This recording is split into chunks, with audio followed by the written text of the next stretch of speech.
Welcome to the RMCC compliance updates for May 2022 in the Northeastern region. In Massachusetts, an article out of Gronin, which, as you all know, I really enjoy Gronin. I subscribe to them and actually pay for their subscription, and you should too. So, federal law keeps state-sanctioned cannabis on Massachusetts Island a major challenge. It does not get much more independent than an island-based legal cannabis company where 100% of the cultivating, processing, and even lab testing must occur in-house. The Green Lady dispensary on Nantucket pioneered this approach when it became the first cannabis company in Massachusetts to operate on an island in the Atlantic Ocean. Nantucket, which is located about 30 miles south of Massachusetts on the southern shore, is a popular vacation destination, especially during summer months. The biggest challenge for island-based cannabis operators is that despite being legal under state law, transport over the ocean falls under federal law. Yep. This means cannabis and the cannabis products cannot legally be transported off the island, so all state-mandated lab testing must be done in-house, which is also really interesting because most of the time when people go the licensing route and we start developing this licensing framework, a lot of times you can't be a licensed operator and have your own testing facility. Those have to be separate ownership, separate entities, separate licenses, all of that. So the fact that the workaround here is that they have in-house license testing, and that's how they're getting around this. In Massachusetts, the CCC approved that, is really awesome. And it's just always interesting to see this state versus federal situation and just these islands out there and how they get cannabis products and how it all works. In New Jersey, another article from Gronin. So New Jersey regulators report 24 million in first month adult use sales, approved first new retailers.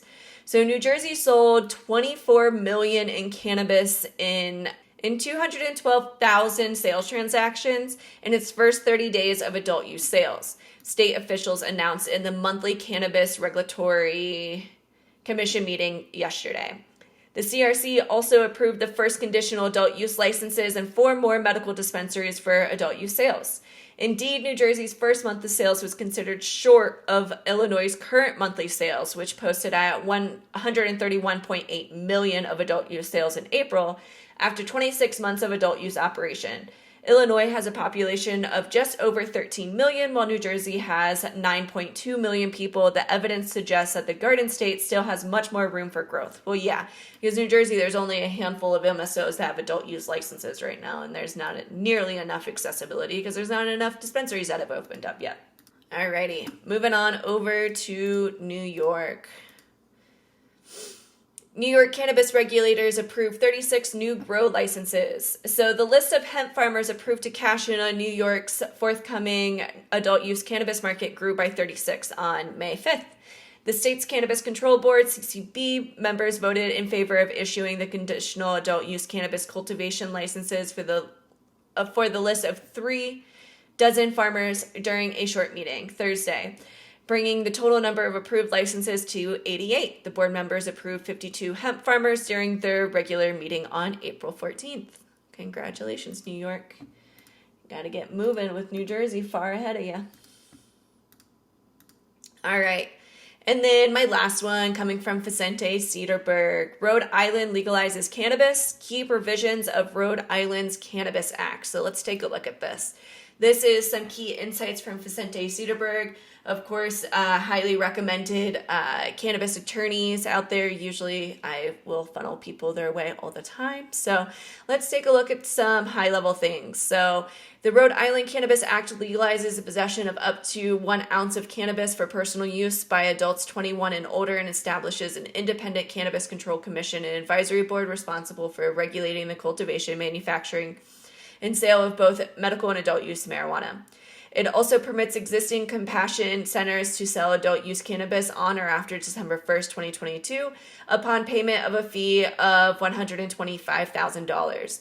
In addition, once the Cannabis Control Commission released final rules and regulations, 24 additional retail licenses may be issued. 25% of the retail licenses would be reserved for social equity applicants, and an additional 25% would be reserved for issuance to worker cooperatives. That there's a 2-year moratorium on the award of additional cultivation licenses, which will commence when final regulations are released. The moratorium does not apply to existing medical cultivations. Local control. Other than a city or county that is a host community for an existing licensed medical cannabis treatment center, any city or town can include a ballot question in an election held before November 8th, 2022, as to whether new cannabis-related licenses for businesses involved in cultivation, manufacturing, testing, and retail sales should be issued in the municipality. If a majority of ballots is against granting the licenses, then the commission will not grant new licenses within the city or town. Any city or town that declines to allow for new cannabis licenses will be prohibited from receiving tax revenue generated by Rhode Island's adult use cannabis market. Love that. You opt out, you're not getting the tax funds. Municipalities are permitted to adopt ordinances and bylaws that regulate the time, place, and manner of cannabis established operations, provided they are not unreasonable or in conflict with applicable laws. Let's look at social equity and expungement.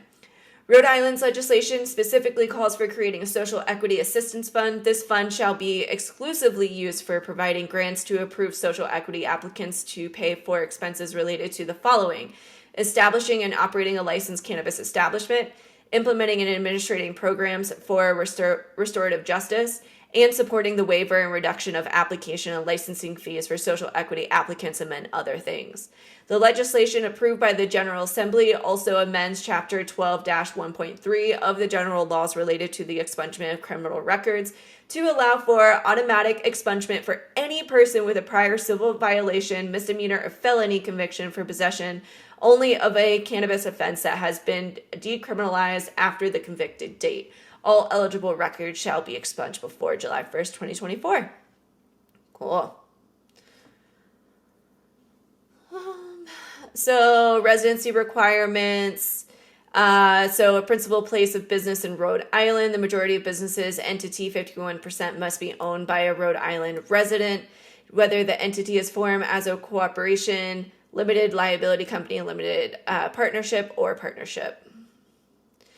Labor peace agreements. All retail licenses, including compassion centers, hybrid retails, and adult use retailers, must enter into labor peace agreements with the bona fide labor organization as an ongoing material condition for the license. And when you enter into those agreements, make sure that you ask that the person that you're entering in that labor peace agreement with, or that company, what are the statutory requirements within the agreement that meet the regulations for your labor peace agreement. Taxes. The act provided for additional tax revenue with a municipality 3% local excise tax for participating municipalities and a 10% state excise tax added to the sale price of adult use recreational use cannabis. Yeah, standard. I like it. Congratulations, Rhode Island. And that is our compliance updates for the Northeast region.